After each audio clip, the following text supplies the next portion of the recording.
Appendix D, Speeches for Study and Practice. Rufus Choate, Eulogy of Webster, delivered at Dartmouth College, July 27, 1853.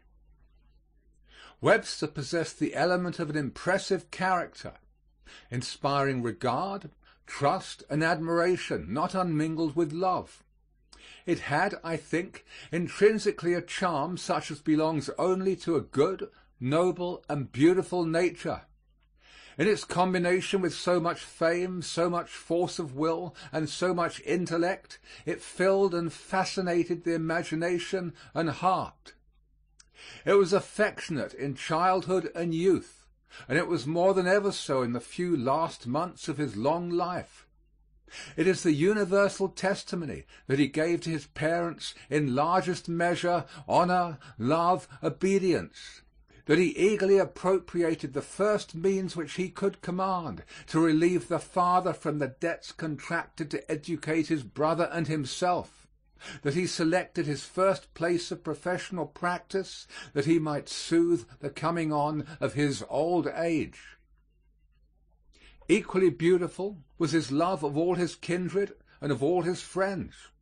When I hear him accused of selfishness and a cold, bad nature, I recall him lying sleepless all night, not without tears of boyhood, conferring with Ezekiel how the darling desire of both hearts should be compassed.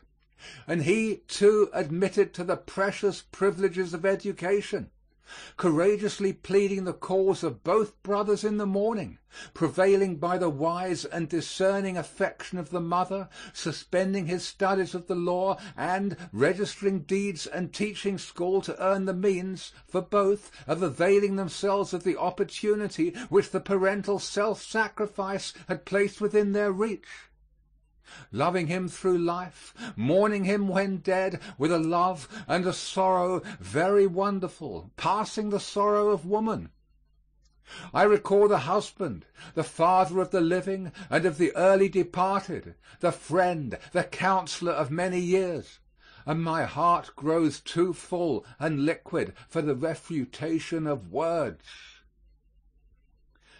His affectionate nature, craving ever friendship, as well as the presence of kindred blood, diffused itself through all of his private life, gave sincerity to all his hospitalities, kindness to his eye, warmth to the pressure of his hand, made his greatness and genius unbend themselves to the playfulness of childhood, flowed out in graceful memories indulged of the past or the dead, of incidents when life was young and promised to be happy, gave generous sketches of his rivals, the high contention now hidden by the handful of earth. Hours passed 50 years ago with great authors, recalled for the vernal emotions which then they made to live and revel in the soul.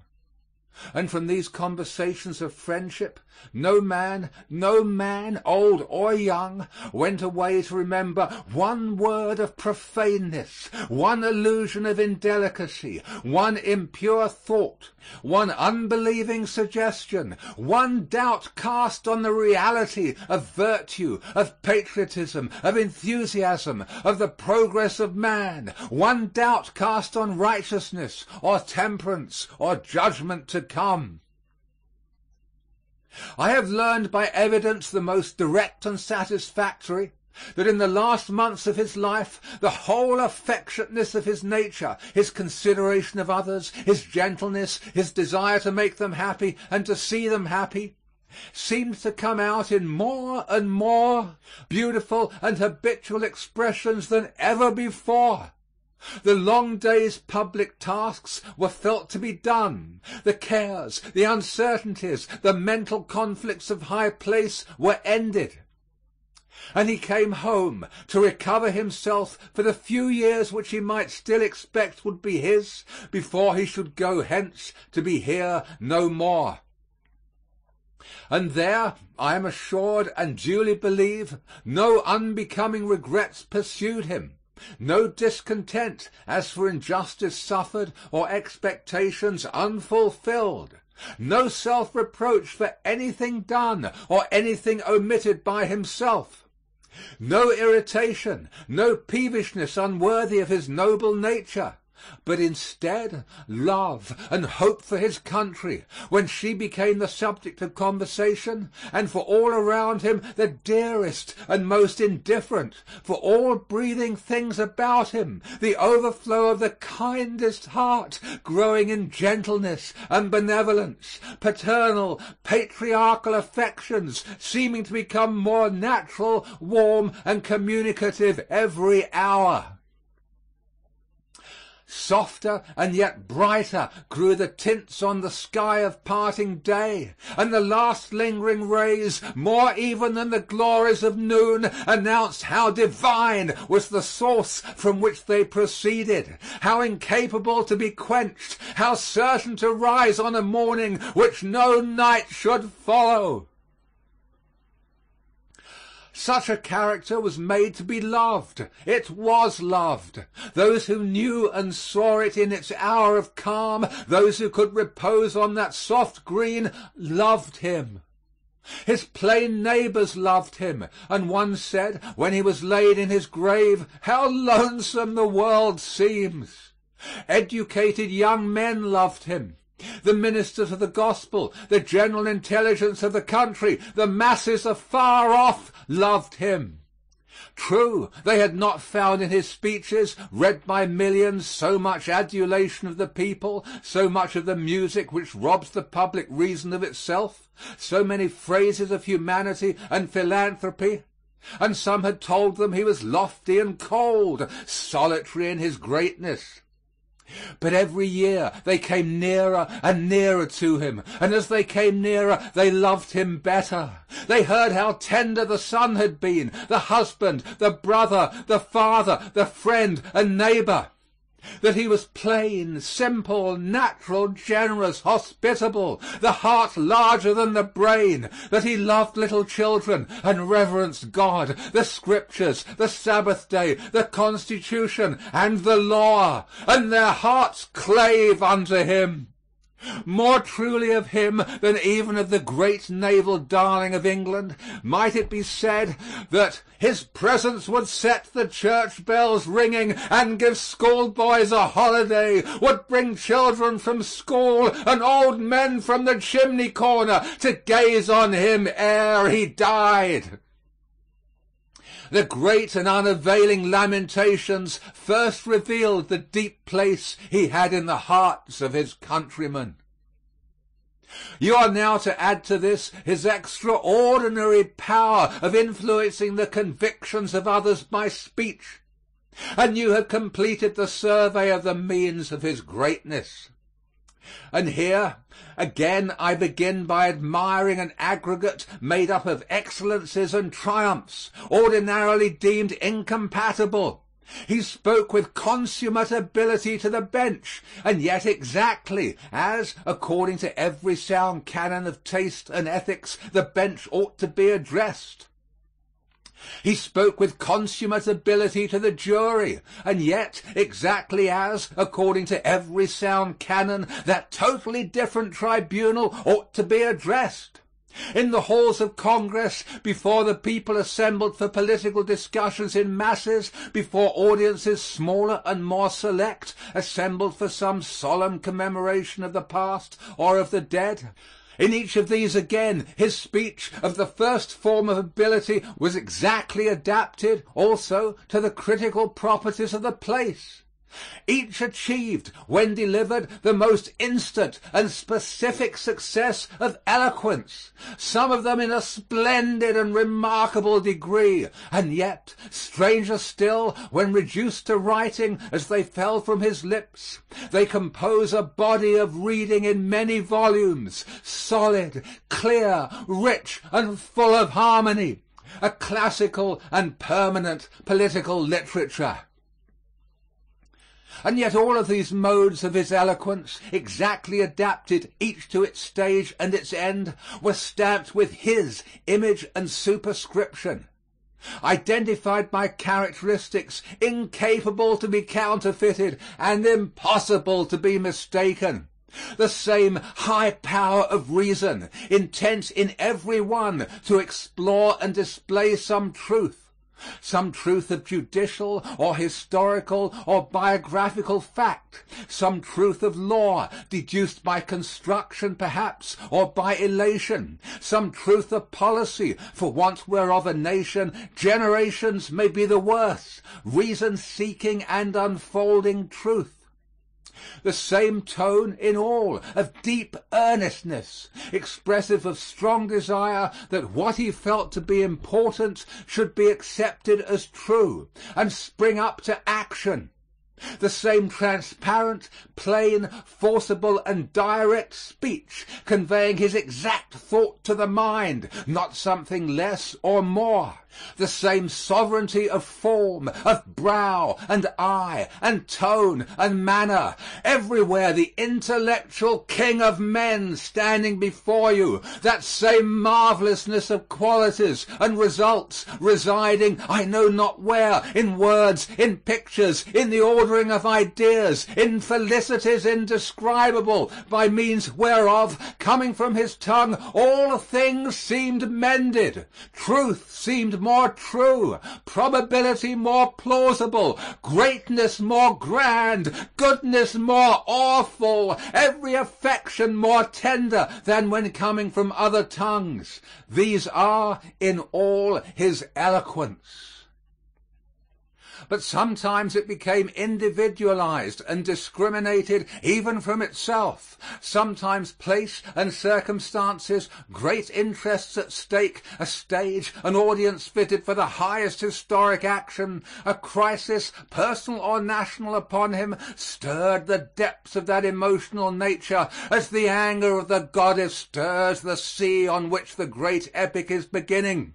Strong passions themselves kindled to intensity, quickened every faculty to a new life. The stimulated associations of ideas brought all treasures of thought and knowledge within command. The spell, which often held his imagination fast, dissolved, and she arose and gave him to choose of her urn of gold. Earnestness became vehemence. The simple, perspicuous, measured, and direct language became a headlong, full, and burning tide of speech. The discourse of reason, wisdom, gravity, and beauty changed to that superhuman, that rarest consummate eloquence, grand, rapid, pathetic, terrible, the aliquid immensum infinumque that Cicero might have recognized, the master triumph of man in the rarest opportunity of his noble power.